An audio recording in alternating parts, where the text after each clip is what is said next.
Professor, como eu falei no início, né, hoje já vi pelo menos algumas pessoas dizerem que não precisa estudar, o Espírito Santo já vai dar toda a revelação.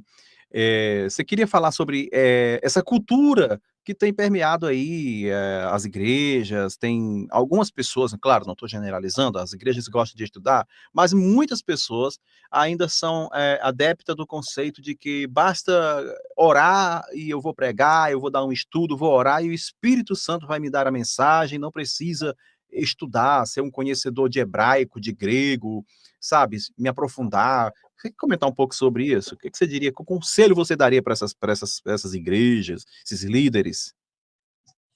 Bom, normalmente quem tem esse tipo de mentalidade, esse tipo de pensamento, são igrejas pentecostais e neopentecostais que foram influenciadas de uma certa forma dentro do aspecto cultural afro-brasileiro. Então, uma igreja, obviamente, alimentada por certos sincretismos, misticismos, espiritualismos e esses ismos que a gente tem que ter muito cuidado, porque são, de fato, são nocivos para a saúde intelectual da igreja, para a teologia ortodoxa, para a doutrina sã, que traz verdadeira vida espiritual para a igreja. Então, até a Bíblia, por exemplo, que essas pessoas que alegam não precisa estudar teologia, academicismo, basta orar, jejuar, buscar a Deus que tudo ele revela. Essa Bíblia que você faz uso no Brasil hoje em língua portuguesa foi acadêmicos que tiveram que se debruçar sobre o hebraico, aramaico, bíblico e grego para que, de fato, pudesse fazer esse trabalho hercúleo de tradução. É um trabalho difícil, e a tradução ela é só o primeiro passo da exegese. A gente preparou alguns slides hoje para que a gente, de fato, possa trazer algumas pérolas dentro desse aspecto, para que você possa entender, né, como é interessante e que não é tão fácil fazer exegese, embora as pessoas, às vezes, não sabem. Existe exegese de uma palavra? Existe, né? Mas a gente tem que ter cuidado da falácia da etimologia, que também faz parte do aspecto da falácia exegética de D.A. Carson. Então, a gente vai começar a falar uma série de coisas sobre essa questão, e assim que o professor Elton tiver aí, né, a nossa abertura de fazer o compartilhamento de tela, a gente vai poder aproveitar essa 1 hora de tempo que o professor Elton está nos dando para fazer exposição sobre esse assunto, que vai agregar muito valor e conhecimento para a vida até dos debatedores, né, que sempre estão aqui no Arena Apologética, que falam de hebraico, também falam de grego e tal, mas a gente percebe que está faltando ainda muita coisa por parte de muitos, com relação a essa questão da exegese. Eu quero ser um pouco mais técnico hoje do que de costume. Maravilha, perfeito. Quero dizer que o seu slide já está aparecendo aqui nos bastidores, tá? Fique à vontade para você fazer o compartilhamento na hora que quiser, que já está. Eh, Vamos aguardar aí o nosso querido professor Rafael Rocha, ele tem os slides para apresentar na hora que ele quiser, mas antes, deixa eu mandar um abraço para a turma que está aqui no chat, essa galera maravilhosa, começando pelo Lucas Mateus, um abraço Lucas Mateus, Leonardo dos Santos Teixeira: "Professor, por que que essa live não foi feita no dia de sábado ou de noite?"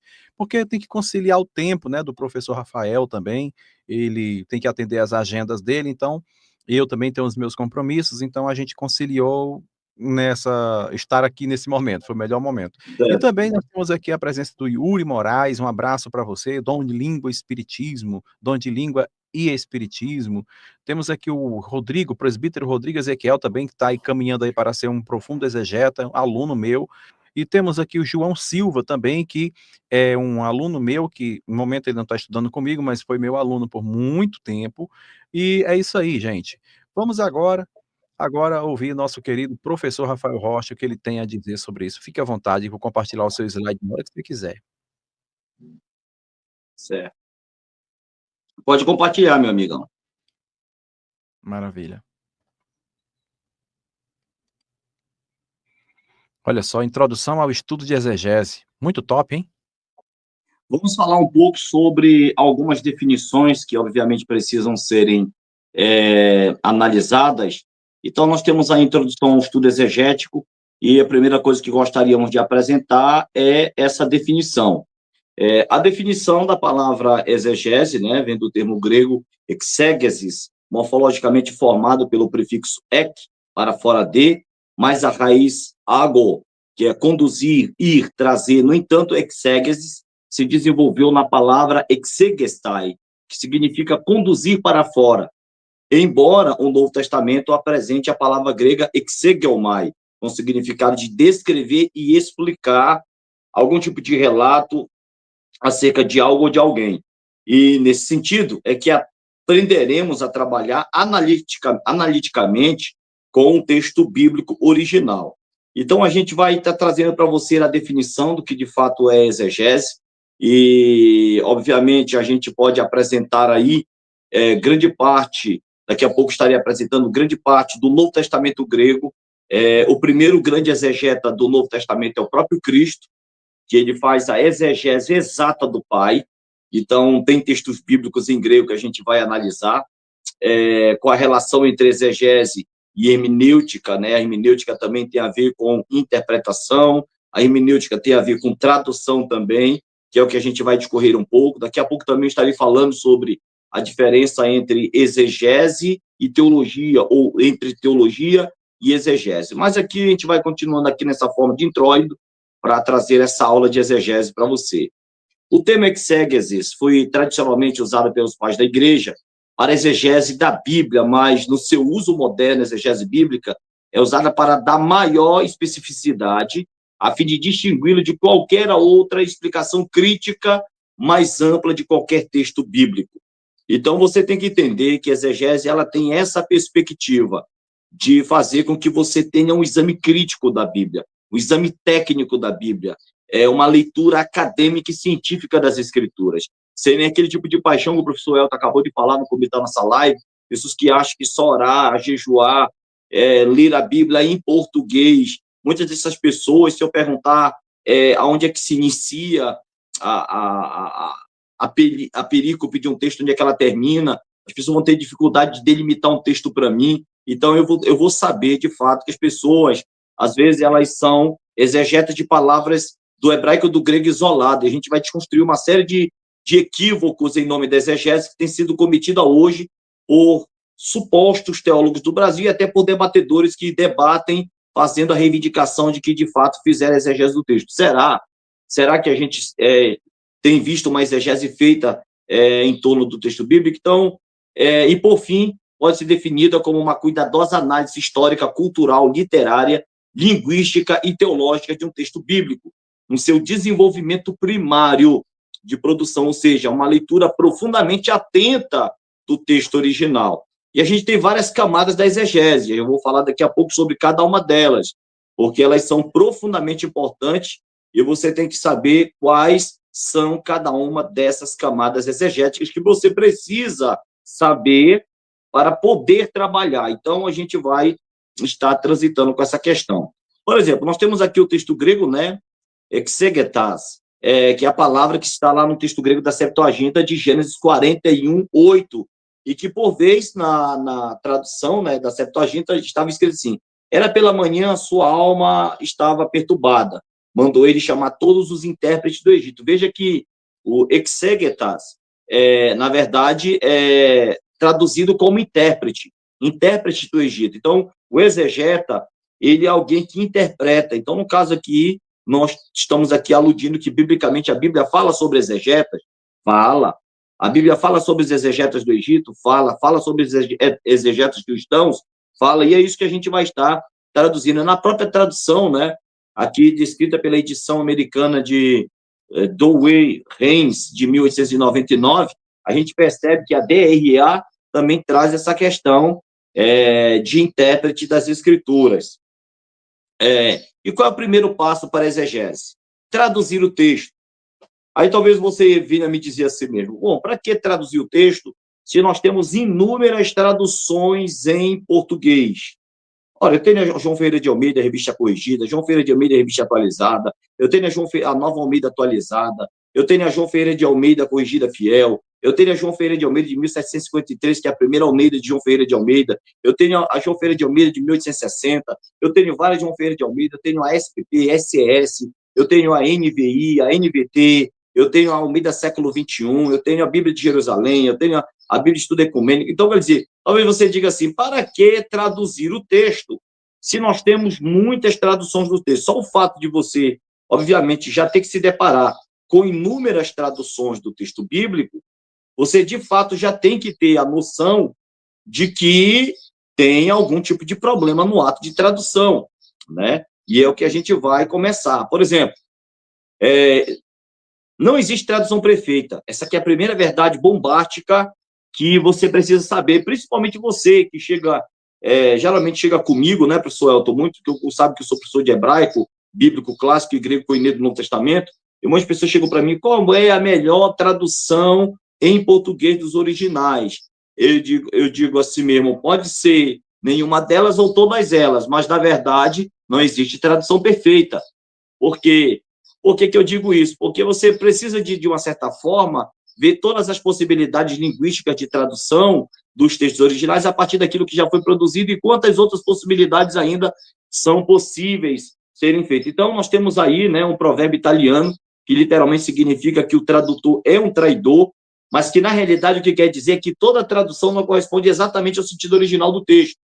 As muitas e variadas traduções nos dão provas cabais desse fato. Então, nós chamamos isso aí de tradutório e traditório, né? Tradutor traidor. Então, o primeiro passo da exegese é traduzir o texto. E aí você tem que ter muita calma nessa hora de saber, de fato, o que o texto original, a exata reconstrução da redação do texto original, é exatamente dizer com aquela questão. Então, a gente tem essa questão. E, por isso, precisamos traduzir a Bíblia novamente? Claro que sim. Por quê? Porque a Bíblia... Para que traduzir a Bíblia? A Bíblia já não está traduzida, eu digo sim, muito mal. A Bíblia está muito mal traduzida em muitos aspectos ou em grande parte dela, tá? Você percebe que uma tradução da Bíblia, em uma certa parte, traduziu até aquilo que seria mais próximo, mas no sentido de uma equivalência formal, mas já se distancia um pouco da equivalência dinâmica. A gente vai trabalhar um pouco sobre essa questão. Às vezes, algumas traduções, na tentativa de se traduzir melhor um texto, acaba fazendo paráfrases desse texto, que, de uma certa forma, acaba se distanciando um tanto que do texto original, e nem sempre algumas traduções que são feitas, quando é feito o processo de ter a delimitação do texto, o processo de fragmentação do texto, quando você vai trabalhar com inúmeros textos, você precisa entender como, de fato, esse texto deve ser traduzido ou deve ter o melhor tipo de tradução, respeitando todo o contexto imediato. Então, essas questões são tecnicamente reais na questão da tradução. Então, Bíblias do Brasil, nós temos muitas traduções, mas uma coisa que você precisa saber é que muitas traduções dessa Bíblia já estão obsoletas, né? Já estão obsoletas. Eu poderia ter colocado aqui a Almeida Revista Almeida, a tradução da Almeida, de 1860, e diz lá, no princípio criou Deus, não é Deo com O-S, não é Deus com o S. Então, a gente percebe que aquele português ali já está obsoleto. Por exemplo, temos algumas traduções, acaso, lá em caso de Jó 1, acaso serve a Jó a Deus debalde? Esse debalde já é uma expressão em português, um português bem mais antigo, né? Agora, a tradução mais atual coloca acaso serve a Jó a Deus de graça? Então, a palavra de balde e a palavra de graça foram traduzidos, mostrando, assim, que algumas traduções já estão obsoletas por causa das mudanças dos fenômenos linguísticos que acabam acontecendo para o melhor desenvolvimento das traduções. Então, a gente tem que ter muito cuidado com relação a essas questões. E qual é o prazo de validade para uma tradução? Então, isso aqui deve ser analisado, porque toda tradução ela tem, obviamente, um prazo de validade. Então, veja que a gente tem passado por inúmeras modificações linguísticas. A língua portuguesa, que é a língua receptora, que quando eu tenho, professor Elton, uma pós-graduação em língua portuguesa e línguas estrangeiras, com teoria e prática de tradução, e a gente faz o processo de tradução da língua-fonte, que é o hebraico ou o grego, para a língua receptora, que é a língua portuguesa, e é sempre necessário passar por novos processos de tradução, porque a língua portuguesa passa por fenômenos de modificação, né? A língua, ela passa por esses fenômenos de desenvolvimento linguístico e ela muda, e por isso que as traduções precisam ser de fato... Então, o tempo que esse fenômeno linguístico vai acontecendo, e vai se reatualizando e passando por modificações para atualização linguística do idioma da língua receptora, que é a língua portuguesa, o prazo de validade de uma determinada tradução ela vai se perdendo. Então, qual é o prazo de validade para as notas de rodapé? Também, comentários que se tinham acerca dessas modificações, né? Por exemplo, você pega a Bíblia de Jerusalém, as notas de rodapé da Bíblia de Jerusalém são comentários técnicos que justificam aquela tradução da Bíblia de Jerusalém.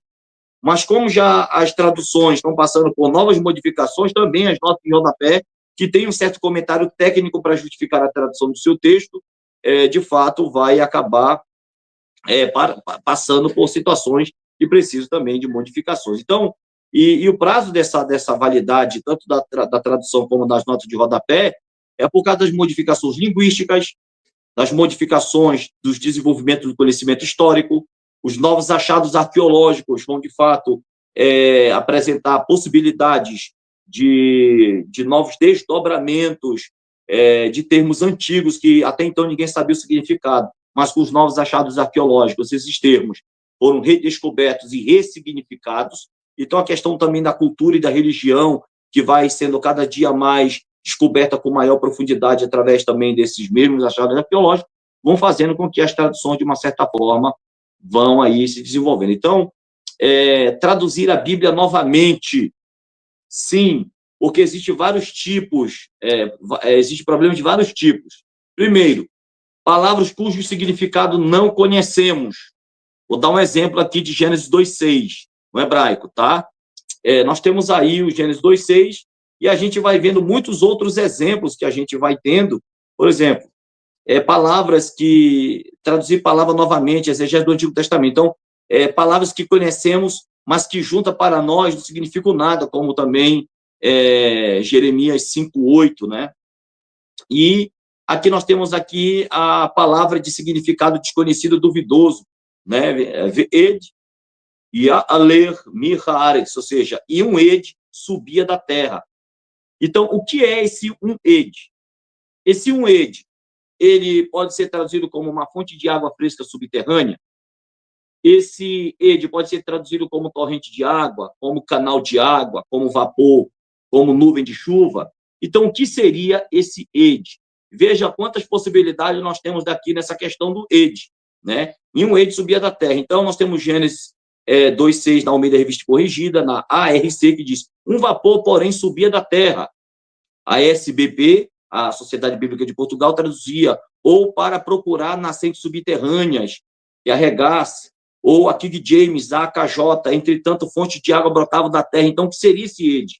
A Almeida Revista Atualizada colocou mais uma nublina subia da terra. Então, esse ed aqui é algo que a gente precisa perceber que é uma palavra de significado desconhecido e duvidoso, porque os léxicos, embora tentem analisar o que de fato significa o ed, mas o ed aí é uma pax legomena, só aparece uma única vez em todo o texto hebraico do Taná. Então, a gente não tem um texto assim para poder saber o que de fato seria um ed, a menos que tivesse achados arqueológicos satisfatórios e pudesse descrever o que esse ed de fato queria dizer no período em que Moisés escreveu Gênesis 2:6 há 1.350 anos atrás. Então, a gente já tem que precisar dessa questão. Então, por exemplo, nós temos aqui essa palavra hebraica, sussim, meiazunim, masquim, ou seja, cavalos meiazunim, masquim. Ou seja, meiazunim significa saciado, bem alimentados, masquim, com grandes testículos, né? E a gente vai vendo aí cada tradução, professor Elton. Olha aí, a RC, como cavalos bem fartos. A RA, como garanhões bem fartos. A Bíblia de Jerusalém, são cavalos cevados e vagabundos. O que seria esse meiazunim masquim? A CNBB, garanhões gordos e vadios. E a Bíblia pastoral são como garanhões fortes e excitados. Só que uma coisa interessante é que a palavra masquim significa com grandes testículos, que a palavra minhazunim, saciados e bem alimentados, é traduzido, mas a palavra masquim não se sabe com certo o que isso quer dizer. Então, frases que não significam nada. E esse aqui é o considerado o versículo de mais difícil tradução da Bíblia hebraica de todo o Taná, tá? Então, você percebe que vai tudo ter um cavalo bem fartos, cevados, gordos. que é a palavra meiazunim, né? Ou fortes, mas a palavra masquim já foi trazer fartos, vagabundos, vadios, excitados, que não corresponde muito bem o que de fato. Então, estudiosos aí analisaram que a palavra meiazunim masquim, que é garanhões cevados no cio, feito por uma tradução de 120 anos atrás, que são cavalos couraçados vindo de Meshech. Então, a gente tem que analisar que, de fato, tem a questão da raiz, que pode possibilitar uma outra questão. Mas, de fato, essa raiz não cairia, a raiz do masquim, o Meshech, que faz parte da mesma raiz hebraica, não cairia na falácia da falsa etimologia. Então, a gente também tem que analisar essa questão. Entendeu? Então, hoje eu gostaria muito de falar para todos vocês sobre justamente aquilo que eu considero ser de extrema relevância para todos vocês, né? Sobre a exegese bíblica. Ou seja, qual a diferença entre exegese e teologia, né? Isso deve ser levado em consideração. E a gente vai falar um pouco sobre isso aí, entendeu? Porque... Tomando aqui um pouquinho de água. Então, qual a diferença entre exegese e teologia? Bom, pessoal, a teologia ela é um trabalho de síntese. A exegese faz um trabalho de análise. Então, nós temos de fato, tá? Por exemplo, se 99% dos manuscritos do Novo Testamento afirmarem que Deus é flamenguista e somente um manuscrito do Novo Testamento afirmar que Deus é vascaíno, fazendo o trabalho de síntese, o teólogo vai dizer, bom, a conclusão é que Deus é flamenguista.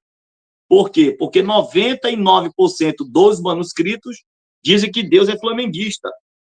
E só 1% dos manuscritos dizem que Deus é vascaíno. Só que o exegeta vai dizer inconcluso. Inconcluso. Por quê? Porque apareceu um manuscrito dizendo que Deus é vascaíno. Então, essa questão de se fazer um trabalho de síntese e de se fazer um trabalho de análise, de exame acurado e técnico, respeitando os métodos necessários para que esse trabalho de análise seja feito, você já percebe que o teólogo ele é um clínico geral, tá? Nunca compare um teólogo com um exegeta que se especializou na exegese. Tá? O teólogo ele é um clínico geral, ele pega tudo aquilo que já de fato foi produzido e tenta, em um processo de síntese, unir os dados e as informações que a ele foram obtidas, para que de fato ele possa trabalhar com aquilo que já foi produzido, mas o exegeta não. Ele não se contenta com aquilo que foi produzido e com tudo aquilo que foi sintetizado. Ele continua fazendo o trabalho de análise de exame para chegar a novas conclusões da verdade. Entendeu, professor Elton? Tá mudo o seu áudio. E agora, tá me ouvindo? Estou te ouvindo. Opa, sim, pode continuar. Você está dando uma aula magnífica aí, rapaz, para nós. Pode continuar. Beleza, vamos lá. Então, você vamos lá. Essa é a diferença. Gente, já deixa o seu like aí. Pode continuar. Então, esse trabalho de exegese bíblica, ele tem basicamente essa diferenciação, tá? A diferença é que teologia, repito, faz somente um trabalho de síntese como clínico geral. E a exegese faz um trabalho de análise, porque pressupõe que aquele que, obviamente, faz esse trabalho de análise, que é um exegeta, ele é um especialista peculiar naquela área. Então, a gente tem que saber sobre isso. A gente poderia falar sobre várias obras, né, sobre o tema exegético. Para isso, nós temos aqui muitas obras, eu tenho diversas, eu tenho aqui a obra de Douglas Stuart, exegese do Antigo Testamento, e também exegese do Novo Testamento de Gordon Fee. A gente também tem aqui o trabalho de exegese também do Carlos Oswaldo Cardoso Pinto, uma sintaxe da exegese do hebraico, e também um Novo Testamento, né, exegese do Novo Testamento grego, de Carlos Oswaldo Cardoso Pinto. A gente tem um método também de exegese, que é o método que eu uso hoje também, que é do meu amigo, doutor Cássio Murilo, doutor da PUC, Pontifícia Universidade Católica do Rio de Janeiro, e a gente trabalha com o método dele, como também o método de Wegener, que também é um grande método, né, faz uma abordagem maravilhosa de metodologia de exegese. Então, a gente tem aí várias obras que a gente pode indicar para você, né? Eu sou professor de hebraico, tá? Sou professor de grego, sou professor de exegese e sou professor de hermenêutica. Então, essas são as minhas áreas de especialização. Eu não me dediquei em tudo, porque ninguém é bom em tudo e eu não sei de tudo. Mas eu tive que me concentrar num campo de especialização que é para mim poder fazer esse tipo de trabalho. Por isso que eu senti no coração de trazer essa matéria, essa exposição dessa matéria que faz parte da minha área de perícia. Então, vamos lá. Qual a diferença entre teologia e exegese? Obviamente, já falei na minha primeira fala, é um trabalho de análise. E é um trabalho de análise, mas antes de eu falar sobre esse trabalho de análise, eu quero falar sobre o método que nós precisamos nos utilizar para fazer esse trabalho de análise. Então, a priori, o que seria um método? O método denota o caminho para se chegar a um fim. A interpretação da Bíblia conta com métodos. Eles são amplos e ajudam na sistematização do estudo e da exegese de passagens bíblicas. Existem dois principais métodos usados no trabalho das Escrituras, professor Elton Maia, inscritos do canal Arena Apologética. Existe um método histórico-gramatical, que eu vou apresentar já ele para vocês, e também vou apresentar um método histórico-crítico, sendo este último mais recente. O presente estudo se concentra sobre o método histórico-crítico, o método histórico-gramatical daqui por diante. Eu vou apresentar daqui a pouco para vocês como é que se faz um trabalho no método histórico-gramatical e como é que se faz um trabalho do método histórico-crítico. Então, a palavra método é do original grego métodos, composta de meta, através de, por meio de, e de rodós, que significa via, caminho. Servir-se de um método é, antes de tudo, tentar ordenar, ou seja, organizar o trajeto através do qual se possa alcançar os objetivos projetados. No Dicionário de Etimologia de 2015. Então, não tem como se fazer, professor Elton Maia, não tem como se fazer exegese sem, de fato, dominar os métodos que se precisa para trilhar esse caminho, para atingir esse objetivo, para se chegar a esse fim, que é, de fato, saber o que o autor original queria dizer para os seus leitores originais. Então, esse primeiro contato de aproximação da mentalidade do autor é os inúmeros métodos que se tem para se chegar a essa conclusão. Então, nós temos aí a palavra metodeia, de métodos, uma forma de procurar algo, uma investigação, um método, né? Uma intriga, ou seja, o texto, uma intriga no sentido de o texto ele é intrigante, ele desperta em você o desejo, né? Você vê aí que eu coloquei até a definição de Alexander, um léxico, né, do Novo Testamento de Oxford, de 1917, página 154, que define muito bem. Então, vamos aqui analisar essa questão, né? Eu acredito que estão gostando, estão entendendo. Tá?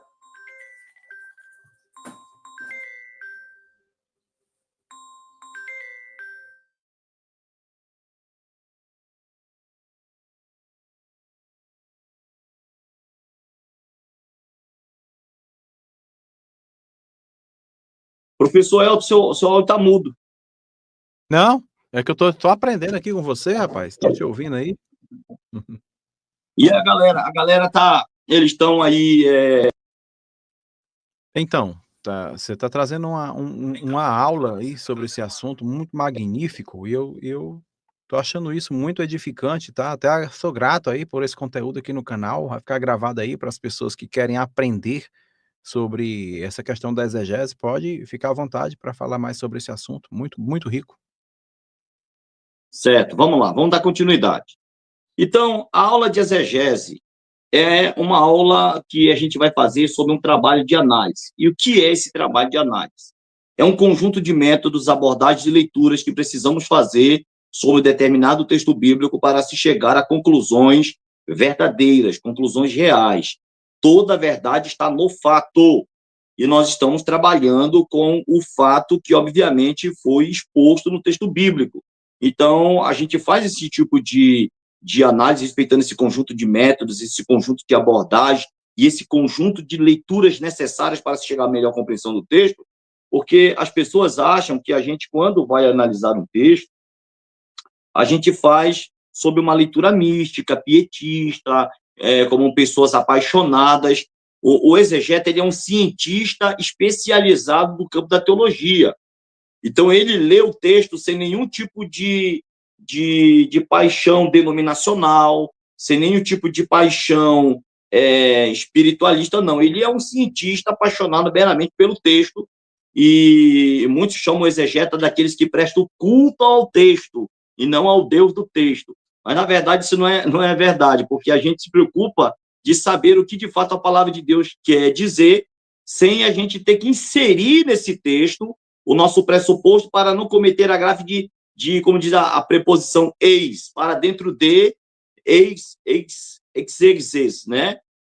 Exegese, né? Que é a palavra de colocar para dentro do texto, de inserir no texto o que o texto não quer dizer. Então, a gente tem aí, né, há basicamente 2 tipos de métodos, que é o método que a gente vai abordar, mas antes eu gostaria muito eu vou passar aqui, quero falar sobre o primeiro método, depois eu acho que eu vou ter que voltar para esse aqui, a gente tem uma série de coisas aqui, deixa eu só colocar aqui, eu quero falar um pouco sobre esse método histórico gramatical, tá? Eu vou colocar aqui para ficar legal, vamos lá. Deixa eu falar um pouco sobre esse método histórico gramatical. A gente sabe que há 2 escolas de interpretação bíblica, que é a escola de Alexandria, no Egito, que é mais uma escola de interpretação alegórica, e nós temos uma escola de interpretação literal de Antioquia.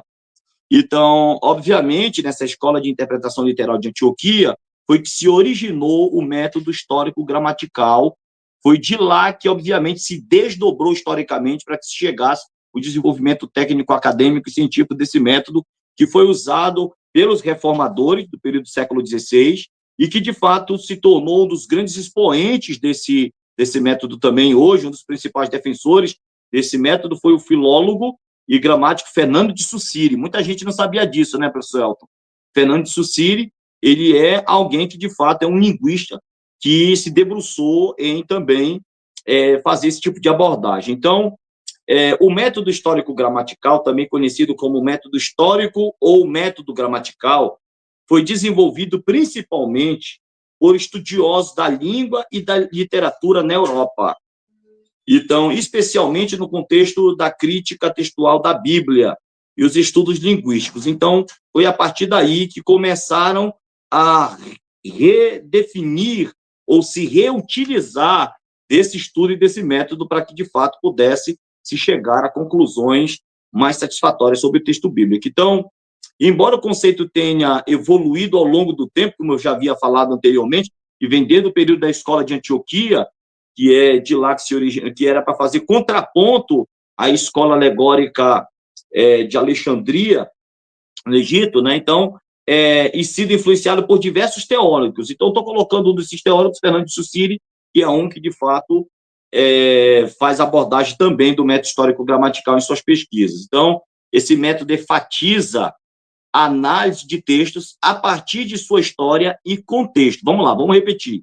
Como é que esse método histórico-gramatical trabalha? Esse método enfatiza a análise de textos a partir de 2 pontos. Primeiro, sua história. Segundo, o contexto. E aqui a gente vai, obviamente, entender que, considerando os aspectos gramaticais, que é um método que se trabalha dentro do aspecto do contexto, histórico para compreender melhor o significado e as formas dos textos, que isso é importante nessa questão do método histórico-gramatical. O presbítero Rodrigues Ezequiel está dizendo: a aula está interessante, amo muito o conteúdo proposto. Poxa, muito obrigado, meu amigo. Obrigado mesmo, em nome de Jesus. A gente quer somente agregar valor à vida das pessoas. Então, vamos lá. Ele é amplamente utilizado em estudos de linguística, tá? O método histórico-gramatical é amplamente utilizado em estudos de linguística, literatura e ciências sociais. Muitas pessoas não sabem disso, mas eu tenho formação, né, técnica acadêmica nessa área de linguística. Então, de fato, a gente tem trabalhado com essa questão para fazer você entender do que mais do que a gente apresentar aqui, o que é o método histórico-gramatical. Hoje eu vou trazer uma aula para você como é que se faz, né? Como é que se faz? Claro que eu vou estar apresentando em síntese, tá? Eu não vou estar fazendo uma exposição mais intensa sobre o método histórico gramatical, mas eu vou estar, de uma certa forma, apresentando tudo que você precisa saber para que se possa fazer, de fato, uma exegese dentro do método histórico gramatical. Vamos lá.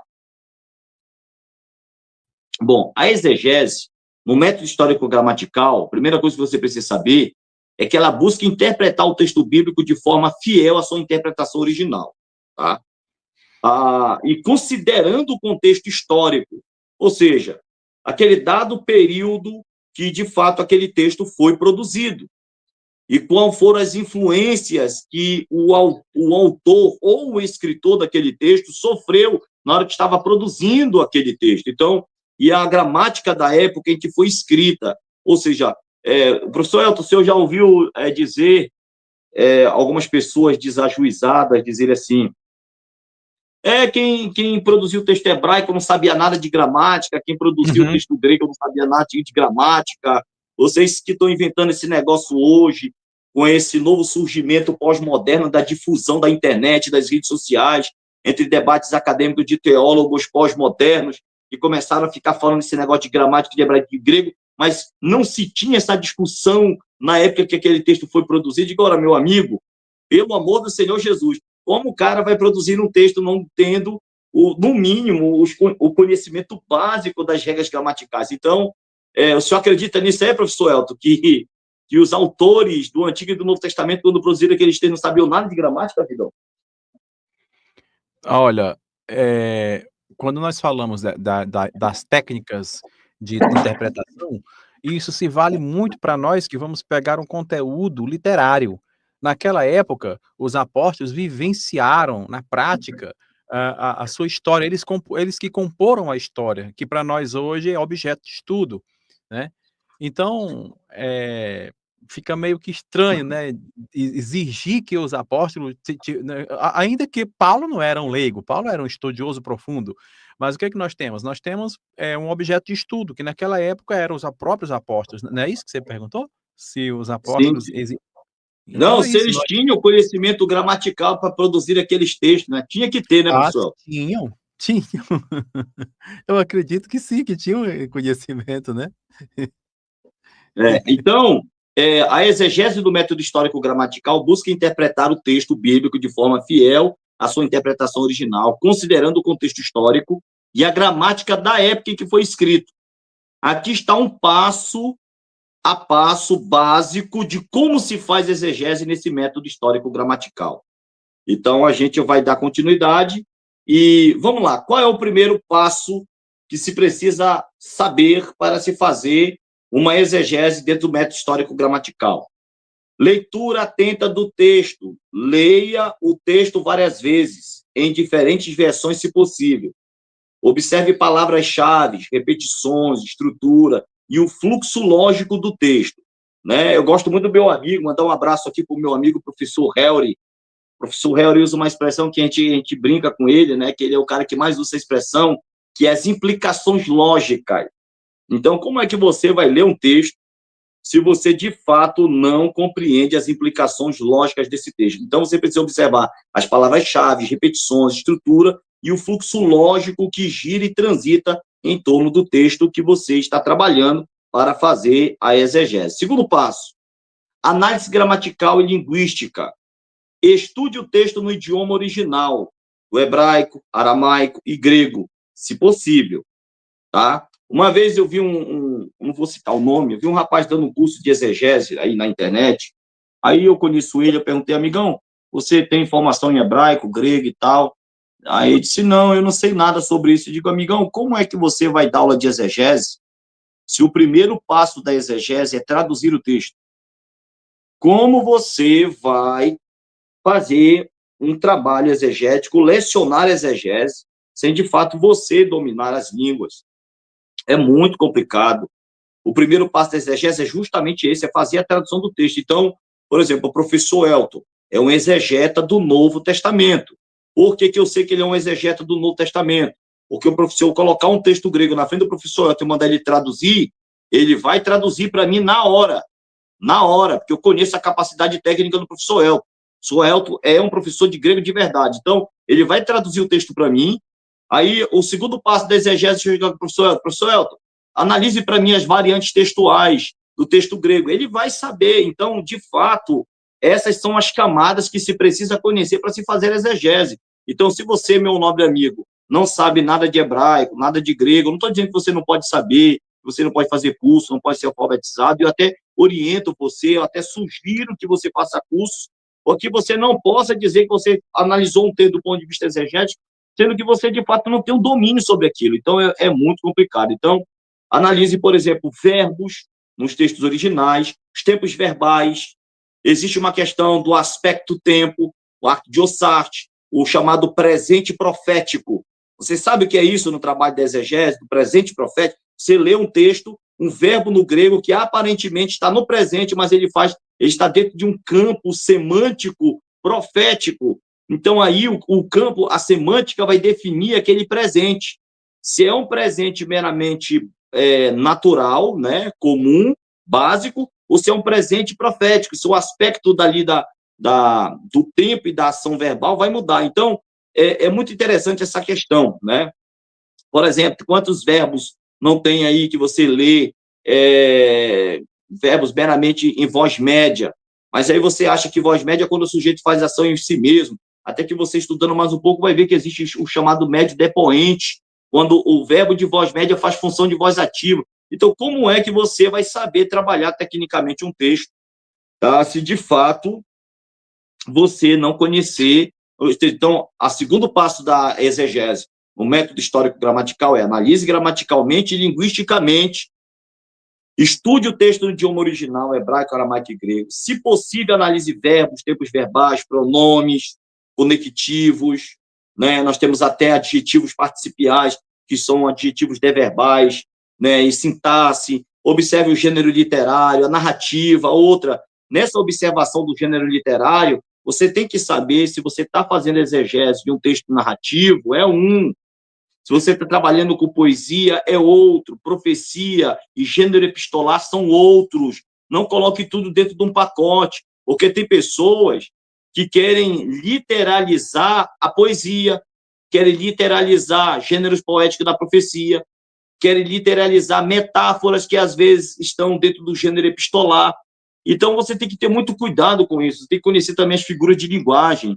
Então, é muito interessante essa questão. O terceiro passo também, que eu acho que vocês devem saber sobre o método histórico-gramatical, é que o contexto imediato e literário, ele é primordial para que, de fato, você tenha uma compreensão consistente, coesa do texto. Então, examine o contexto imediato, ou seja, os versículos antes e depois, tá?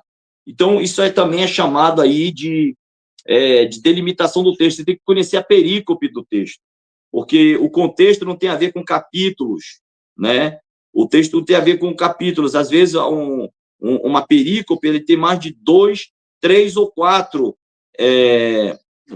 capítulos. Então, você tem que saber delimitar o texto. Considere o livro como um todo, seu propósito, estrutura, analise como o trecho se desenvolve no encaixar do argumento geral do que se quer propor, também a teologia do autor também tem que ser analisada. Então, o quarto passo que eu acho que você precisa saber sobre o método histórico-gramatical é que o contexto histórico-cultural ele é profundamente interessante para que você possa investigar o contexto histórico, ou seja, o contexto político, religioso e cultural da época, porque o autor ele foi influenciado pelo seu meio social. E você tem que saber em que até aonde esse autor foi influenciado, até onde ele foi influenciado. Então, pesquise o autor, os destinatários, o momento histórico da escrita, né, a datação, né, os documentos e tal. Use fontes como dicionários bíblicos, comentários históricos e arqueológicos. Então, eu estou dando aqui para vocês aqui o kit de sobrevivência no mundo exegético, para vocês, de fato, saberem transitar e se relacionar. O quinto passo é comparação com outras escrituras, ou seja, analogia fidei, analogia também da fé, né? Compare com os outros textos bíblicos que tratam do mesmo tema, ou seja, o que é que Daniel fala sobre escatologia, o que é que Paulo fala sobre escatologia, o que é que João fala sobre escatologia nos seus livros, o que é que outras obras falam. Quer dizer, você tem que comparar outros textos bíblicos, produzidos, obviamente, por cada autor em particular, e saber o que cada autor entende sobre o mesmo assunto. Por exemplo, o assunto de escatologia. O que é que Daniel fala sobre escatologia? Qual a mentalidade de Paulo? Será que escatologia no Antigo Testamento só está lá em Daniel?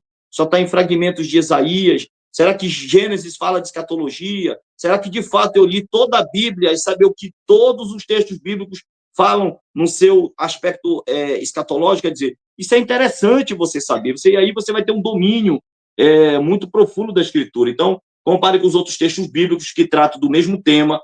Interprete textos obscuros à luz dos textos mais claros, que é a regra da analogia da fé, tá? É a regra da analogia fidei, que eu acho que é o que vocês também precisam muito, que essa também era uma das formas com que Karl Barth, ele se utilizava muito, a analogia fidei, né? Esse tipo de analogia, de se poder fazer esse tipo de análise. Então, sexto, determinação do significado original. Identifique o sentido pretendido pelo autor original para os ouvintes originais. Evite impor significados modernos ao texto. Agora, aqui que eu quero falar sobre uma coisa interessante. Professor El, na página 9 do Léxico de William de Mose, ele fala lá, não use cognatos em português para dar significado a termos gregos. Por exemplo, dinamis não é dinamite. Não é dinamite. Então, a galera do mundo aí pentecostal, né, os místicos e pietistas, eles usam isso. Agora eu te pergunto, se dinamis é dynamis, né, se ela é dinamite, que sentido você pode aplicar isso em Atos 1:8? Ficar em Jerusalém até que do alto seja revestido de dinamite. Então, vocês vão fazer o quê? Testemunhar. Do meu nome eu explodi. Então, essa aí é a falácia da falsa etimologia, tá? Vocês têm que ter muito cuidado com isso. Então, evite impor significados modernos, né, ao texto antigo, isso é chamado de anacronismo. Daqui a pouco eu vou falar sobre a falácia da semântica, a falácia lexicográfica, a falácia da etimologia, a falácia da raiz. Existem muitas falácias, você tem que ter muito cuidado com isso, tá? Muito cuidado, porque, de fato, isso aí deve ser analisado. Vamos lá. O sétimo, saiu, professor Elton, ficou agora só um pouquinho aqui. Sétimo passo do método histórico-gramatical, aplicação. Não confundir com interpretação. Olha, irmãos, aplicação é aplicação, interpretação é interpretação. Uma coisa é uma coisa, outra coisa é outra coisa. Somente após entender o sentido original, considere como o texto se aplica hoje. A aplicação deve respeitar o significado exegético descoberto e qual o aspecto que pode ser vivenciado hoje, seja o processo de contextualização. Essa aplicação da exegese só pode ser feita por um exegeta profundamente habilidoso em contextualizar, e é o que pouca gente sabe fazer hoje. Pouca gente sabe contextualizar. E isso é muito complicado, entendeu? Isso é muito complicado. Vamos lá, vamos continuar aqui falando sobre... vamos usar como exemplo agora, professor Elton, olha como vai ficar mais dinâmico. Agora eu só disse como é que se fazia, agora a gente vai fazer. Vamos usar como exemplo um versículo conhecido de Filipenses 4:13. Posso todas as coisas daquele que me fortalece. Agora farei uma exegese usando o método histórico-gramatical. Agora eu não vou só dizer como é que se faz, agora eu vou mostrar como é que se faz. Como é que se faz isso do ponto de vista prático, né? Então, vamos lá. Se nós temos o primeiro passo e a leitura do versículo isolado, pode parecer dizer que o cristão pode fazer qualquer coisa, mas é preciso ler o contexto imediato. Então, veja que a interpretação todas as coisas eu posso naquele que me fortalece, ou seja, isoladamente, eu sou um cara infreável. Eu sou um cara que eu posso fazer de tudo baseado numa interpretação equivocada do versículo isolado. Então, a leitura do texto do versículo isolado pode parecer dizer que o cristão pode fazer qualquer coisa, mas é preciso ler o contexto imediato. 2. Análise gramatical e linguística. No grego, panta, skio, entou, né? Em dinamitimen, dinamutimen, ou seja, o que é que nós temos aí, né? Nós temos aí uma questão, né? Panta skill em todo, em dinamutimen, ou seja, tudo tenho força para enfrentar, é o que também pode ser traduzido, né?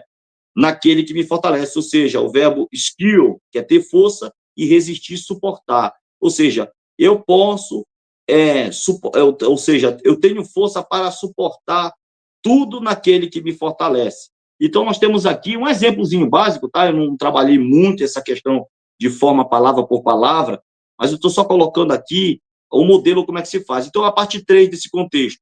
O contexto imediato e literário, de Filipenses 4, do 10 ao 14, Paulo está falando sobre o contentamento em todas as circunstâncias, passando necessidade ou tendo fartura.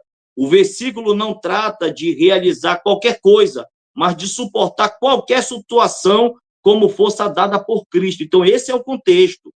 Então, o contexto imediato vai fazer com que você, de fato, possa ter qualquer tipo de dúvida do texto isolado e de qualquer tipo de equívoco que você possa cometer. Então, vamos lá, parte 4. O contexto histórico-cultural. Nós estamos trabalhando com Filipenses 4,13. Então, Paulo escreve da prisão em Roma, ele está agradecendo à igreja de Filipos por ajuda financeira, está ensinando que mesmo em escassez ou em abundância, ele aprendeu a confiar em Cristo. Então, veja, repetindo, né? No capítulo 2, fazia a leitura de Filipenses, né? E tendo cuidado com o texto isolado. A parte 3, eu falei sobre a questão gramatical. A parte 2, a parte 3, o contexto imediato vai ajudar a melhor compreensão do que aquele texto isolado quer dizer. Parte 4, contexto histórico-cultural, falei de Paulo escrevendo da prisão, aquele dado momento histórico que ele estava vivenciando.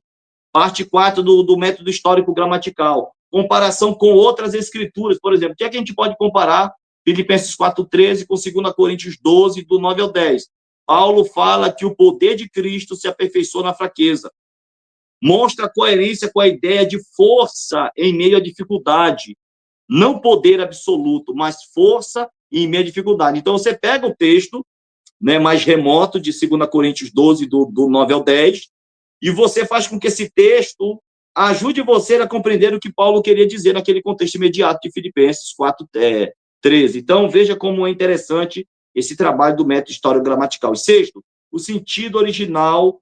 Paulo está dizendo que, por meio de Cristo, ele suporta qualquer tipo de situação, boa ou ruim. Cristo é a fonte de sua força para preservar, não para conquistar qualquer tipo de objetivo, porque aí seria o seguinte, os fins justificam os meios, né? Não é isso que o texto quer dizer, tá? Não é isso que o texto quer dizer. E a gente conclui na aplicação para os leitores de hoje, fazendo todo esse arcabouço, aplicando isso para a igreja, né? Você pregando e fazendo todo esse trabalho de exegese do método histórico-gramatical, aí você aplica dizendo o seguinte: o versículo ensina que Cristo nos fortalece para enfrentar dificuldade, não que ele garante sucesso em tudo que queremos fazer. Uhum. Então é muito gostoso, cara, trabalhar com a exegese, respeitando todas as camadas do método histórico-gramatical. Entendeu, professor El? Uhum. Pode me colocar aí na tela agora, vamos lá. Maravilha. Você vai responder perguntas do chat? Ainda não, porque a gente Maravilha. ainda tem umas pérolas ainda para colocar, não sei se Show de bola. dá Como diz tempo aqui no ainda. Nordeste, a rocha. Só ver o que, é que a galera está comentando, se está dando para eles entenderem, se está legal aí. Eu não Pessoal, tá estou dando para tendo vocês nenhum tipo de... entenderem aí? Comenta aí se quer que o professor faça. Estão pedindo para você, fizeram uma pergunta aqui para ti, Gustavo Souza, é possível fazer exegese histórico-cultural sem usar os originais? Você vai ter mais dificuldade. Por exemplo, você pega lá o livro de Ezequiel, você vai ver Ezequiel descrevendo os querubins. Aí diz lá, no capítulo 1 de Ezequiel, que o querubim tinha rosto de homem, rosto de leão, rosto de águia e rosto de boi. Beleza. Aí você tem, quando você vai para o texto posterior do próprio livro de Ezequiel, você vai ver o seguinte, que o querubim aparece já com rosto de homem, rosto de águia, rosto de leão e com o rosto de querubim. Aí você pergunta, mas espera aí, por que que no capítulo 1 de Ezequiel esse querubim tinha rosto de homem, rosto de águia, rosto de leão e rosto de boi? E agora no texto posterior ele aparece com rosto de homem, rosto de águia, rosto de leão e rosto de querubim. É porque na cultura, que é a época que Ezequiel estava escrevendo, né, naquele contexto, não só no aspecto do contexto babilônico, mas também no contexto próprio, contexto do governo de Tiro, que é de onde de fato ele estava escrevendo, o touro era o querubim, ou o querubim era o touro. Então não tem como você entender o que é querubim na mentalidade antiga. Analisando esses textos, você vai dizer, não houve erro de copista. Não, não houve erro de copista. Porque no primeiro, o querubim tinha rosto de homem, de águia, de leão e de boi, e o outro tinha rosto de homem, de águia, de leão e de querubim. Houve erro de copista? Não, é questão cultural. Então, meu amigo Gustavo Souza Correia, é possível fazer exegese histórica cultural sem usar os originais? Eu acho muito difícil. Você vai ter muita dificuldade de entender essa questão, tá? Eu estou perguntando, professor Elton, como é que a galera está aí, porque eu não quero ser um tanto que prolixo, tá? Eu quero, de fato, ter aí um poder de comunicação e de instrução e de didática para que a gente, de fato, possa levar aí os nossos internautas a se enriquecer e também a saber fazer exegese de forma correta, né? O professor Elton agora quiser também compartilhar o outro slide, vamos lá. Colocando aqui, então a gente colocou ainda agora, né, essa questão, falamos um pouco sobre isso. Vamos lá, pessoal. Acabei de falar sobre o método histórico gramatical, e que, obviamente, nesse trabalho de exegese, que é um trabalho de análise, que é um trabalho feito com um conjunto de métodos, abordagens e leituras, há basicamente 2 tipos de método, e esse método chamado método da leitura sincrônica, ele também se encontra dentro também do método histórico gramatical, tá? E o método da leitura sincrônica é como o texto diz algo, como o texto diz algo. Isso aqui é importante. Mas esse não é o único método. Nós também temos um método da leitura diacrônica, como e por que o texto chegou a ser até hoje o que é hoje. Por exemplo, a palavra síncronos, né, de sincronia, dá a ideia de uma leitura com o tempo, ou seja, contemporânea. Então, nós temos aí uma leitura contemporânea. Agora, a palavra diacronos, que é de diacronia, tem a ver com uma progressão no processo, tem a ver com uma evolução no processo. Então, como e por que o texto chegou até nós? Então, quando você faz uma leitura sincrônica de um texto, você está tentando se contextualizar, por assim dizer, né? E saber o que, de fato, nesse processo de contextualização e tal. Agora, quando você quer fazer o processo de evolução gradativa, progressiva, para se atingir o axioma da revelação do texto bíblico, aí, de fato, você precisa fazer uma leitura diacrônica. Então, nós temos nessa leitura diacrônica, que é basicamente uma leitura do método histórico crítico, que ela vai ajudar muito você a fazer essa questão. Então, sincronia como o texto diz algo, né? Então, nós temos aí a análise da estrutura literária dentro do processo da sincronia. Nós também temos, nessa leitura sincrônica da análise da estrutura literária, como o texto se organiza para transmitir o seu conteúdo e significado. Então, isso você, de fato, precisa saber essa questão, tá? Nós não temos na sincronia somente a análise da estrutura literária, nós também temos a análise da narrativa. E veja que a análise narrativa faz parte do exame sincrônico da exegese, né? E nesse método exegético você precisa saber dessas questões. Então, o que é que faz a análise narrativa? A análise narrativa, ela basicamente busca as relações entre os personagens e as ações desses personagens e etc. Então, olha como é interessante. Nessa análise narrativa, você, de uma certa forma, acaba aplicando o conhecimento da análise do discurso. quem é a primeira, segunda, terceira pessoa do discurso. Então, você tem, de uma certa forma, aí, um conhecimento da análise do discurso dentro da análise narrativa. Tá? Vamos lá. Nós também temos na sincronia, não só análise da estrutura literária, análise narrativa, mas também análise retórica. E nessa leitura sincrônica, o que seria essa análise retórica? Seria o seguinte, seria uma análise que quer explicar quais os vários tipos de discurso, quais os efeitos que se quer produzir no leitor e qual a linguagem usada para esse efeito. Então, essa análise retórica, ela é muito interessante, porque a gente vai ver nessa análise retórica, por exemplo, lá no hebraico nós temos o riné como uma interjeição que, na verdade, acaba exprimindo, né, o sentimento do autor, né? Aquele sentimento, professor Elton, de que está assim, um tanto que estupefato, né? Que foi assim, que está assim, assombrado. Então, até o sentimento do autor é possível perceber dentro do ponto de vista, porque tanto nas interjeições do hebraico e do grego, de fato, a gente percebe o sentimento do autor, o espanto do autor, a surpresa do autor, né? O sentimento do autor. Você consegue perceber isso aí, professor Elton? Aham. O pessoal estão te dando parabéns aqui, o professor Rafael Rocha. O Rodrigo Ezequiel, o presbítero, falou: "Estou entendendo tudo, parabéns". O Caruaru está em peso assistindo a Arena, pastor Rafael Rocha, parabéns. Aqui, Hamilton Freire, também Caruaru, falou que está em peso assistindo a Arena, parabéns. Então é isso aí. Poxa, Essa live do professor Rafael Rocha, como eu faço várias coisas ao mesmo tempo, apesar de não parecer, aí eu fico às vezes meio disperso, sabe. Mas até eu vou rever essa live, porque eu tô achando muito relevante, pra o conhecimento, a informação acadêmica boa. É isso aí, gente. Então, só tenho que parabenizar o professor Rafael Rocha, e eu não vou me delongar não, eu quero que seja enxuto, quero que fique enxuto o conteúdo. Pode continuar, professor.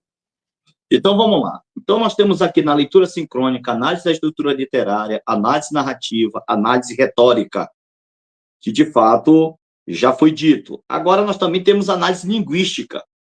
E qual a função da análise linguística dentro da leitura sincrônica? Nós temos aí uma análise que vai estudar o vocabulário, a sintaxe e também as figuras de linguagem.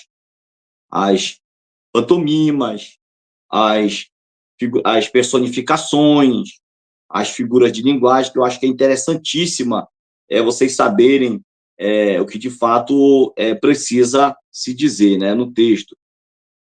Já no processo da leitura diacrônica, como e por que o texto chegou a ser o que é hoje, é um método especificamente, é uma leitura diacrônica que faz parte especificamente não do método histórico-gramatical, mas do método histórico-crítico.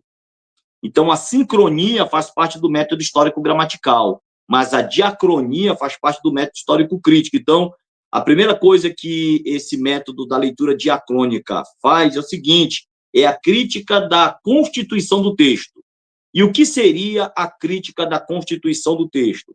Seria se o texto atual é o resultado da reelaboração de um ou mais textos prévios fonte. Agora eu falei sobre o texto fonte. Qual é o texto que eu vou traduzir? O hebraico. Texto receptor é o português, é o espanhol, é o inglês.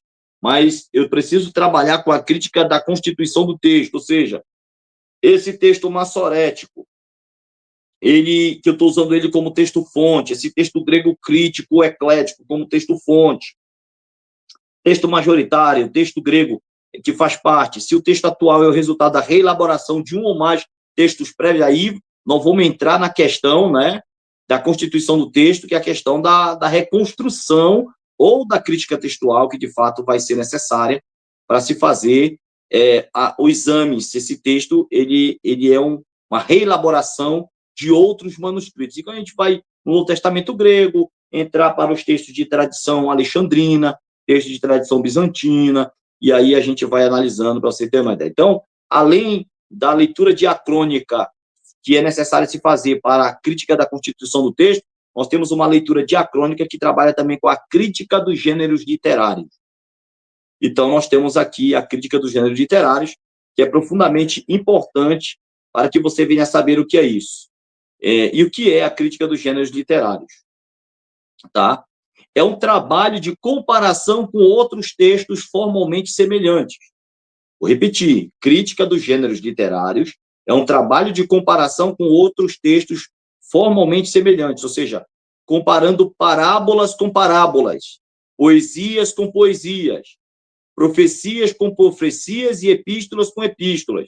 Sabe qual é o maior erro hoje, hermenêutico, nos intérpretes da Bíblia, e erros que têm sido comentados até por aqueles que alegam ser exegetas? É comparar parábola com poesia, é comparar profecia com epístola. Não, não, não, não. Então, você não está fazendo um trabalho exegético sério numa leitura diacrônica do texto. Você não está passando pelo processo que é necessário para compreender o texto chamado a crítica do gênero literário. Ou se você está trabalhando com um texto de parábolas, você tem que procurar uma outra parábola que tenha uma narrativa semelhante àquela parábola que está sendo trabalhada exegeticamente. A poesia. Poxa, eu tenho uma poesia, eu tenho que comparar ela sobre paralelismos, antiteticismos, né? Paralelismos membroros, né? Isso faz tudo parte do processo da semiótica, tá? Também profecias como profecias, epístolas como epístolas, e vamos lá. Então, também nós temos aqui na leitura diacrônica a crítica da redação. E o que seria a crítica da redação? A crítica da redação nada mais seria do que quais os critérios do redator para selecionar, organizar, completar o material prévio. Então, a gente precisa aí saber como, de fato, isso aí precisa ser revisto, entendeu? Então, veja aí o que é que nós temos, tudo isso para se aprender a fazer corretamente a leitura diacrônica do texto. Falei agora sobre sincronia, agora diacronia. Diacronia, crítica da constituição do texto, crítica dos gêneros literários, crítica da redação. Cara, se você não souber respeitar os métodos exegéticos, é complicado. É muito complicado. Você vai ter muita dificuldade em, com satisfação de causa, chegar a conclusões verdadeiras do texto. E, infelizmente, é fácil. Então, é difícil. É difícil porque muitas pessoas têm que amar esse negócio. Então, por exemplo, na leitura diacrônica, nós temos a crítica da tradição. E o que é a crítica da tradição? A crítica da tradição, basicamente, tende a identificar quais os elementos que provém da tradição cultural do autor. Eu acabei de falar naquela hora que a religião do autor, a geografia do autor, por exemplo, dá um exemplo. Nós lemos lá Jeremias 1, né? Jeremias 1. Jeremias 1 fala que Jeremias era da tribo de Levi, beleza, mas só que ele era da cidade de Anatote, né? Não é isso, professor? Como? O Jeremias, do capítulo de Jeremias, ele era da tribo de Levi, mas ele era da cidade de Anatote, sim ou não?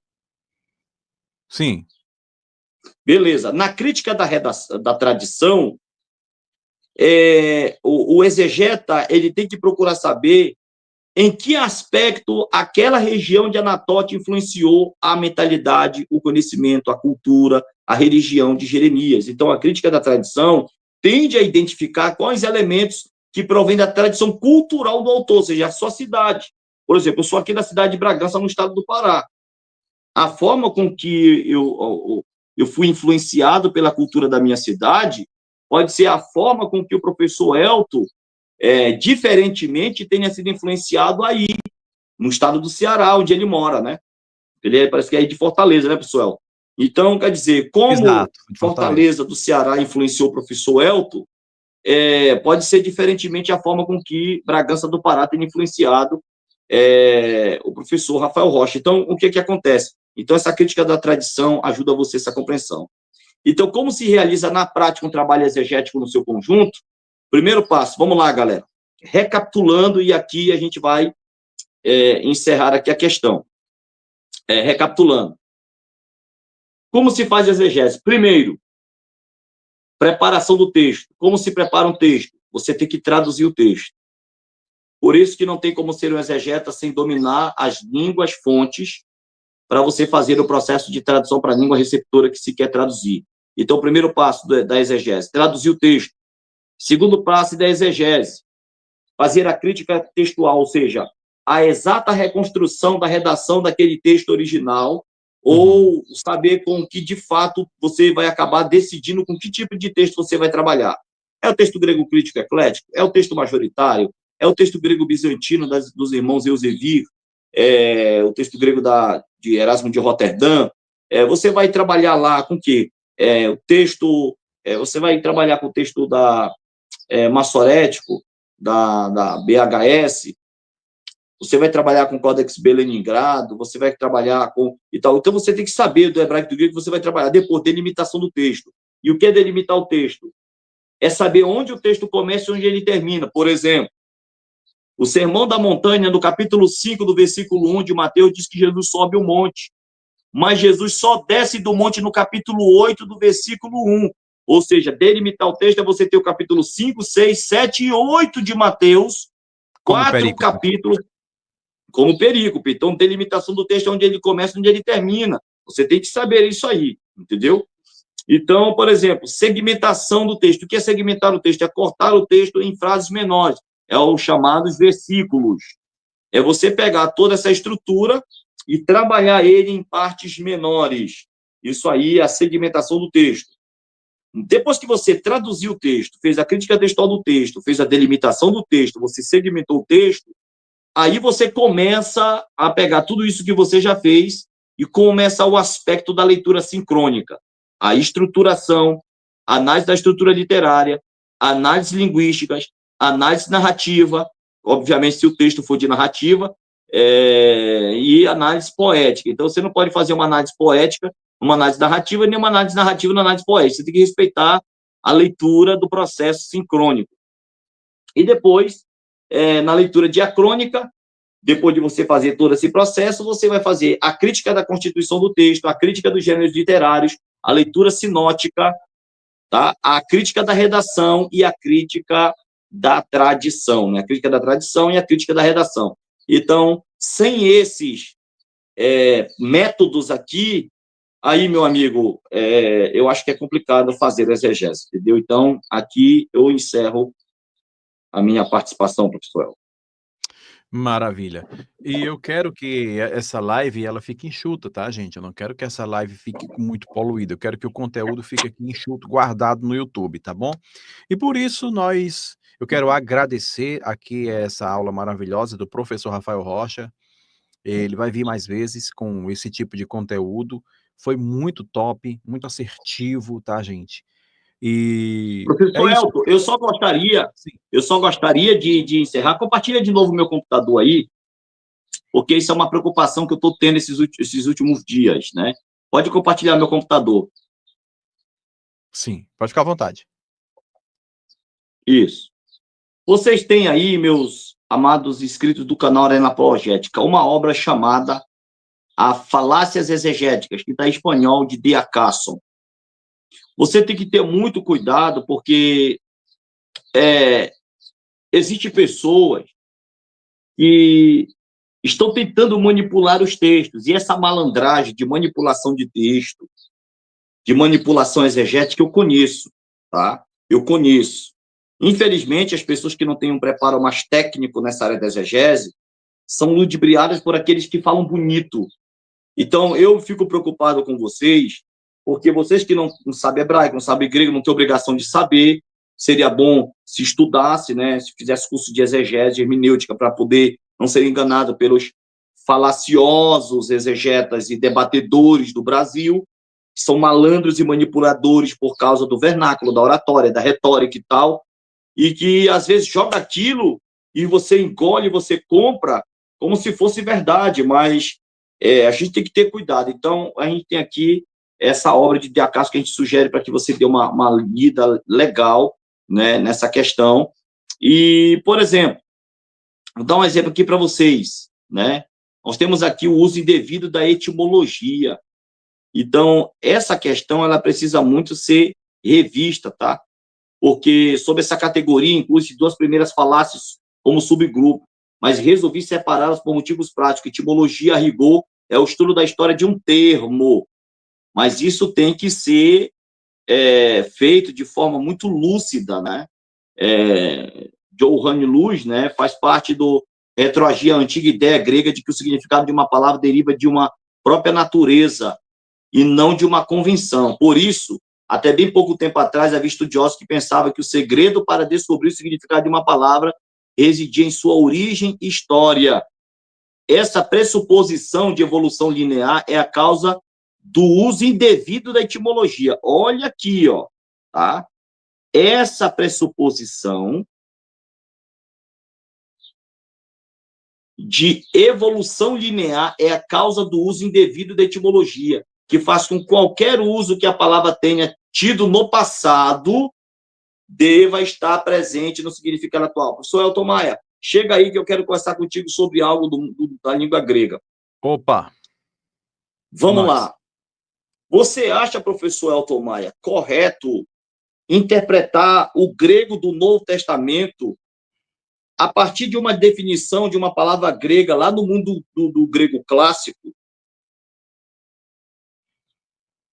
Interpretar uma palavra com base... Então, isso depende, né? Depende porque existe muitas transições morfológicas e isso pode interferir no campo semântico, né? E muitas... a palavra ela tem uma raiz, ela tem uma base, ela tem uma lemática. Então, você está lidando com o histórico da palavra, dependendo da palavra, né? Digamos que é válido, se eu entendi a pergunta, você pegar uma palavra e analisar sua etimologia histórica antes de transitar para o período koiné, tem o clássico, né? Clássico, koiné, bizantino. Então, dependendo da situação, eu diria que é válido considerar a história da etimologia do termo. Olha aqui, compartilha a minha tela aqui, que é isso que eu quero que você veja. Essa obra que eu estou colocando aqui é uma obra de Craig Osborne. Ele fala que, obviamente, a etimologia a rigor é o estudo da história de um termo, mas esse estudo da história de um termo deve ser analisado de forma completamente coerente, lúcida. Aí ele fala aqui, por isso, até bem pouco tempo atrás, havia estudiosos que pensavam que o segredo para descobrir o significado de uma palavra residia na sua origem e história. Por exemplo, quando a gente pega uma palavra do grego, a gente às vezes quer saber como essa palavra era no grego clássico. Aí o que a gente vai? A gente pega lá o Dicionário Internacional de Teologia do Novo Testamento. Aí no Dicionário Internacional de Teologia do Novo Testamento tem aquele termo que está no grego koiné e diz o que de fato aquele termo havia no grego clássico. Só que, para De Acaso, isso é perigoso. Porque, embora aquela palavra tenha tido um determinado significado naquele contexto do mundo clássico, ela pode ter perdido o mesmo significado no mundo do grego koiné. Aí ele diz o seguinte, essa pressuposição de evolução linear é a causa do uso indevido da etimologia, que faz com que qualquer uso que a palavra tenha tido no passado deva estar no presente, no significado atual do texto. Então, cara, isso aqui é muito interessante para vocês que estão estudando isso, porque isso aí tem que ser com muita calma. Então, é muito gostoso, né, cara? A gente vai entrando por esses caminhos aí, mas aí é Craig Osborne. Olha para cá, só compartilha aqui a tela de novo aqui, deixa eu voltar aqui um pouquinho. Colocando aqui sobre também, olha aqui, ó, a falácia da etimologia aqui, ó. Deixa eu colocar aqui um pouquinho. Essa falácia está intimamente relacionada com a etimologia. E muitos estudiosos, de fato, igualam as duas. No entanto, há dois aspectos que eu gostaria de separar. Primeiro, a ideia de que um significado básico da raiz pode ser achada em todos os seus derivados, a falácia da raiz, e a ideia de que a evolução histórica de um termo determina seu significado atual, falácia lexical. A etimologia é um termo que abrange esses dois aspectos, o aspecto da raiz e o aspecto lexical. Cara, tá aqui tá? Eu acho, vou até colocar aqui para vocês aqui, ó, Great Osborne, deixa eu colocar aqui para vocês, é uma indicação, tá? Eu acho que todos vocês devem ler isso aqui, uma indicação aí maravilhosa para todos os inscritos do canal Arena Apologética, porque eu fico preocupado hoje, não venham cair na malha fina desses supostos exegetas que estão debatendo aí, ó. Deixa eu só aumentar aqui para vocês saberem do que a gente está falando aqui, ó. Tá? Olha aqui, ó. Nós temos aqui, deixa eu aumentar mais um pouquinho. Olha aí, pessoal. Aumentei mais um pouco aqui para ficar legal para vocês. Ó. Ficou bom. Falácia lexical. Vocês têm que estudar isso aqui para não cair na malha fina de uma falsa exegese. Falácia da raiz. Uso indevido da etimologia. Tá? Uso inadequado dos significados posteriores. Falácia do significado único. Uso indevido de paralelo. Falácia disjuntiva, que é o que mais hoje em dia se tem. Tá? Essa falácia disjuntiva aqui, eu vejo a galera direto, falácia vocabular, inobservância do contexto, que é outra bomba no peito dos caras que, obviamente, dizem que são exegetas. Então, a inobservância do contexto. Então, essas falácias, todas fazem parte de falácias semânticas, tá? Todas fazem parte das falácias semânticas, e aqui eu quero encerrar aqui a minha participação, meu amigo velho. Maravilha, muito top, né? Eu fiz aqui uma rápida pesquisa sobre esse assunto e o professor Rafael Rocha está corretíssimo mesmo, né? Devemos sim analisar, mas com muito cuidado, né? Porque as palavras, digamos, do período moderno para considerando o moderno koiné em relação ao clássico, elas ganham podem sim ganhar novas conotações, né? Devido à questão cultural, devido a uma série de outros fatores. Mas é isso, gente. Uma língua, ela é viva, ela se desenvolve, né? Uma língua, ela não é parada. Então, quando você olha para o grego, por exemplo, do período formativo, que é um grego bem mais arcaico, e compara com o grego koiné, praticamente a gente não vai conseguir ler, né? A gente nem consegue ler os gregos mais arcaicos, não é, professor? Quando você, por exemplo, pega alguns caracteres que aí são ilegíveis, eu, pelo menos, eu não consigo. Existem alguns caracteres de gregos arcaicos que eu olho e não consigo nem ler. Então, essa Agora, questão da história, imagina, professor, é se você que é um complicada. cara especialista, né, passou a vida toda se dedicando em grego, você tem Sim, dificuldade de ler. Agora, imagina essa sim. moçadinha de hoje que quer pegar o significado do grego clássico antigo e redefinir palavras do Novo Testamento. Aí fica complicado, amigo. Aí fica Aí fica complicado. complicado, Sim, entendeu? sim. Sim, sim. Então, gente, eu quero aqui dizer que hoje eu aprendi, tá? Sou professor de grego, mas hoje eu aprendi com o mestre professor Rafael Rocha, porque ele se preparou para trazer esse estudo, então ele tem o meu respeito e eu consumi esse conteúdo aqui, tá bom? Ninguém é perfeito, e se ele errou em algum ponto, isso é completamente normal, os mestres errarem, só quem não erra é Deus, né? Jesus nunca errou, posso dizer que o único que não erra é Jesus. Então, professor, parabéns, muito obrigado por esse estudo que você trouxe aqui para nós, e eu quero agradecer ao Brasil, eu quero agradecer ao Arena, quero agradecer a todos vocês que esteve conosco, e vamos ouvir as considerações finais do nosso querido professor Rafael Rocha. Quero agradecer ao convite do professor Elton Maia, agradecer a todos aqueles que tiverem nesse momento o carinho, a paciência de poder estar conosco aqui, né, no canal Arena Apologética, para a gente poder compartilhar um pouco do que a gente sabe sobre esse assunto. Convidar a todos aqueles que, com carinho, possam se inscrever lá no canal do professor Pastor Rafael Rocha, que é um canal do YouTube. Dá uma força lá no meu canal, galera. Tem tanta gente se inscrevendo em canais aí que não contribui, não agrega valor nenhum. A gente tem produzido materiais tão maravilhosos para ajudar você a crescer. Inscreve-se lá no canal do YouTube, Professor Pastor Rafael Rocha. Clica no sininho lá, deixa seu like, faça seu comentário, compartilha, ajuda a gente a crescer. E a galera lá do meu canal também já sou indicada a se inscrever, que estão assistindo aqui, a se inscrever aqui no canal Arena Apologética, que é um ajudando o outro. Como dizia aqui o amigo meu, né? Duas mãos, uma mão lavando a outra e as duas enxugando o rosto. Gente, obrigado, professor. Obrigado. Não deixe de se inscrever no canal do professor Rafael Rocha. Temos que valorizar aquilo que é bom, tá, gente? Então procura aí se inscrever. Como é o nome do seu canal? Professor Rafael Rocha?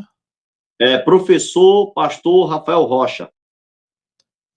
Muito simples, digita isso no YouTube que você vai ser É. direcionado para ele, tá bom? E aqui eu agradeço a Deus, obrigado Deus por essa oportunidade de estar aqui com todos vocês. Fiquem todos com Deus, um abraço para o meu amigo, professor Rafael Rocha, que eu tenho um respeito por ele, tá, gente?